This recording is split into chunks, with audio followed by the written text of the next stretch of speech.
Alberto P. Flores, sa ating mga minamahal na guro, lalo na sa aming gurong tagapayo, Binibining Desiree S. Kaabay, sa aming panauhing panangar, Horanabor, Ivan Dave C.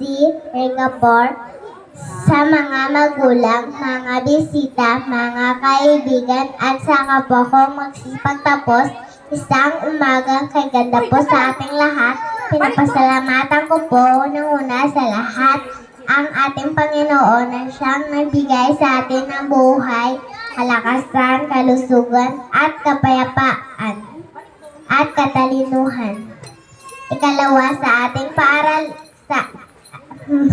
Ikalawa, sa ating mga minamahal na tatay, nanay, lolo, at lola na nag-aalaga, nagdidisiplina, nagpaparal, at nagmamahal sa atin ng lubos.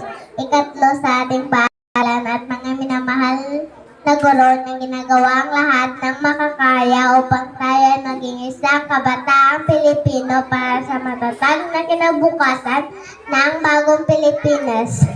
Dahil tayo ang pag-asa ng bayan, sa naging kaibigan at kaklase ko po, congratulations at happy moving up sa atin. We did it, Harry. Panghuli, para po sa lahat ng naging bahagi ng aming unang tagumpay, we you heart all, thank you.